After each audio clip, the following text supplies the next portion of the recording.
So, originally I was going to make this video about how Trae Young probably shouldn't have been an all-star and it could have gone to another candidate, per se. But after I did some research on it, I can honestly say that I truly do believe Trae Young deserved to be in that all-star game.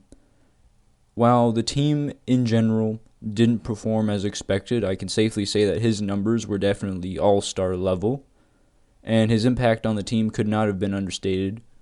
In fact, arguably without Trae Young, that Atlanta Hawks team could have possibly been the worst NBA team in the history of the league. But that brought to light, in my eyes, another question to be asked, which is Trae Young going to jeopardize his career this way? Throughout the history of the NBA, or I shouldn't say history, I should say more recent history, because that's when I really started watching basketball, I noticed a pattern of young talents who were basically had unlimited potential, were basically just stars of their teams, but never really got anywhere. And whether it was that was due to the fact that they weren't able to find any help because of the team they played in was a small market, or just ownership and the upper management was just not competent enough to put together a half-decent roster to compete. Honestly, I think Trae Young might actually be jeopardizing his career by staying with the Atlanta Hawks, because quite frankly, this situation in Atlanta where it looks like they're not really sure what they want to do yet they have a perfect young star to build around, kind of concerning to me. I want to take you back to the 2011-2012 season and talk about another Eastern Conference point guard, Kemba Walker. Now, Kemba, as we all know, got drafted by, at the time, Charlotte Bobcats, now known as Charlotte Hornets, and he was drafted into that god-awful 7-win team, and just it absolutely was a travesty to the league at the time. But he stuck around, and while at the very beginning in the first few seasons, all the way from 2011 to 2015, basically, while averaging a decent amount of points and clearly this team's focus, he was still struggling to find his shot, only basically averaged less than 40% from the field and around 31% from three during those first 4 years of his career. The team still went to a playoff appearance, and of course, they got swept by the Heat, no surprise there. But Kemba showed promise as he shot pretty well from the field, led the team in points, and showed that, maybe he could be built around. So, come the 2015-16 season, and it's clear as day, Kemba Walker is definitely an all-star. They're back in the playoffs, and they took the Miami Heat to 7 games. Unfortunately, they lost. While Kemba didn't shoot particularly well in that series, management decided, we're going to build around this guy. And sure enough, they were right to pick him, because the next 3 seasons in Charlotte, he was an all-star and averaging plus 20 points per game, decent field goal percentages. Overall, just a really good player to build around. Now, notice how I'm saying build around a lot, okay? And that's because, when you have a star, right, and you can go somewhere with him, but you just don't have the pieces right now, what do you think you have to do? I'll let you answer that. Now, what happened was Charlotte Hornets management decided, nah. This one guy, Kemba Walker, he's fine. We're good. We're not going to try and go out and get any real help. Now, I will admit, mostly this was due to the fact that they signed some pretty abysmal contracts. I'm sure we're aware of the Nick Batum contract. I believe he's still on that contract right now as I'm speaking, and also they just didn't really know where to look for help. They had an infatuation with aging big men who were former stars. Al Jefferson, Roy Hibbert, Dwight Howard, which, to be honest, Dwight Howard was probably the best player that Kemba played with. 16 points, I believe it was, 13 rebounds. But still, that team didn't even make the playoffs, so it's not like it really mattered. So overall, in the end, Kemba got low blown by the team he was dedicated to. Like, he was still loyal. He was planning to come back. And then they said, you know what? We're going to not give you the max extension. We're going to lowball you. And that's just, to me, that's just insulting. The guy stuck around during this team's worst times. And even when it looked absolutely hopeless, when it looked like the management wasn't going to do shit, wasn't going to give him help. He stuck around. And this is how you repay him? Lowballing his contract? So obviously he went to Boston, which gives him the best chance to win.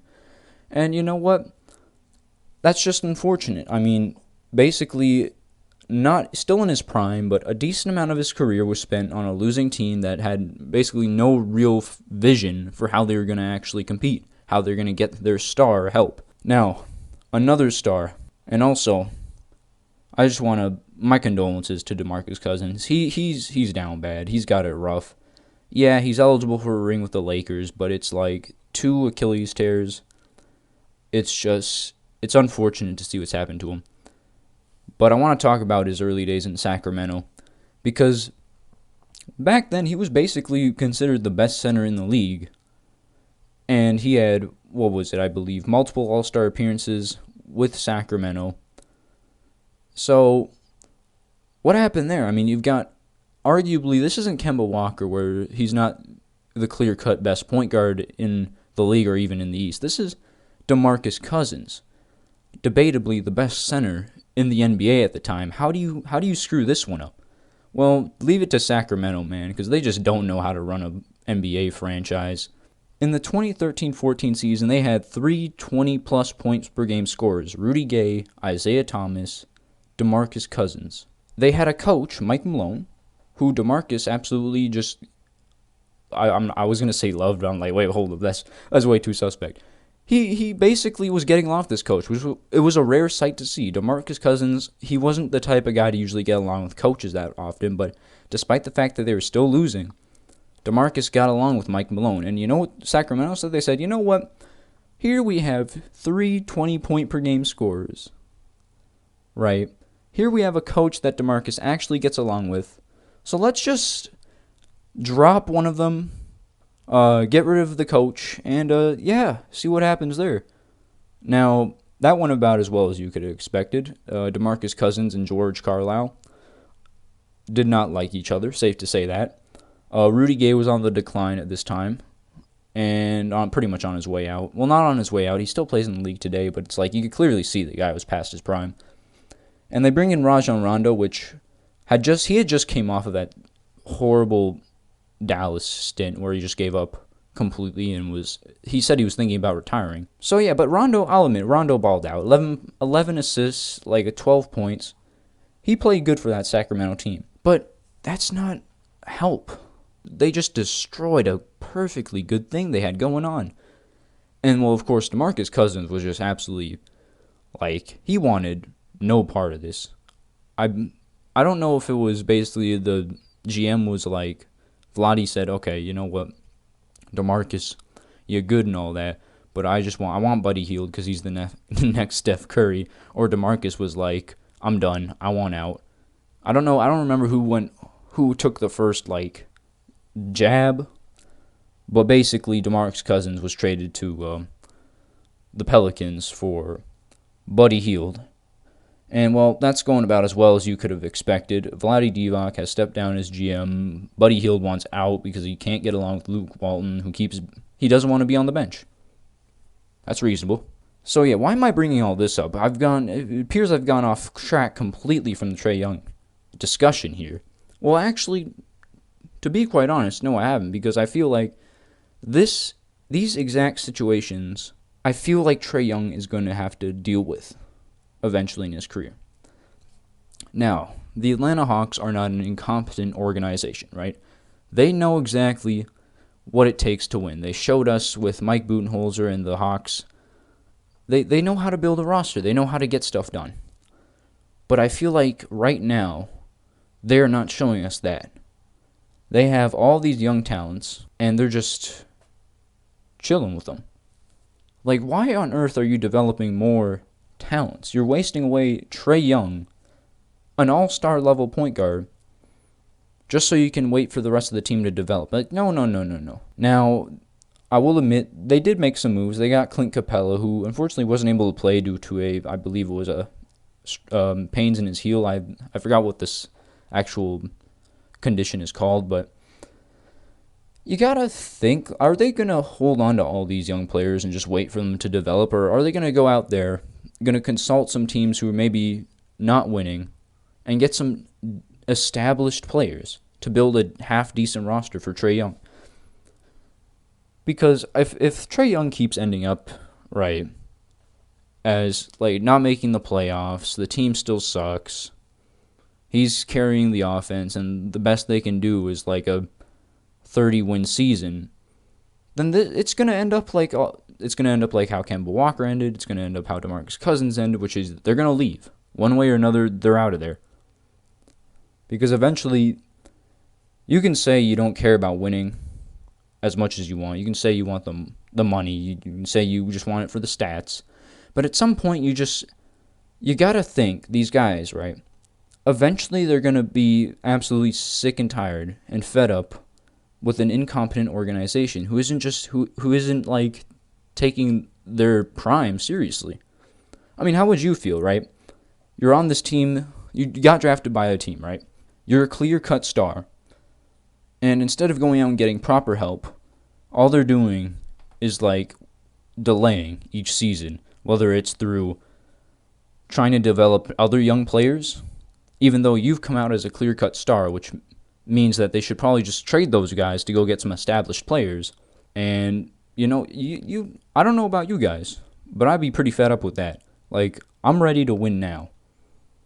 And Trae Young has to be like, okay, guys, I'm the star of this team. We don't need to develop any young talents here, right? They can go develop somewhere else. Right now, they just need to get a proper team together.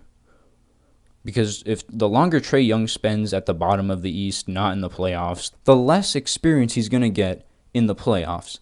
And that can be absolutely detrimental. You can be as good as you want in the regular season, but come playoff time, some players just completely just collapse. Eric Bledsoe's a good one I can think of, where every time, the deeper in the playoffs the Milwaukee Bucks get, the worse Eric Bledsoe gets. And because he spent all that time on the Phoenix Suns, not the rebuilding LA Clippers. I think they were winning, but he spent like 3 seasons there. But you gotta you gotta get him in the playoffs, whether 8th seed, 7th seed, doesn't matter. He needs that experience.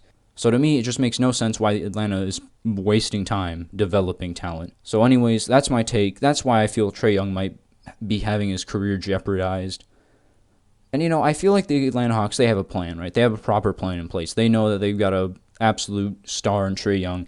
They're just still figuring out how to build around him. But I hope that's the case. Because if not, if they're planning to develop more young talent, I just ask why.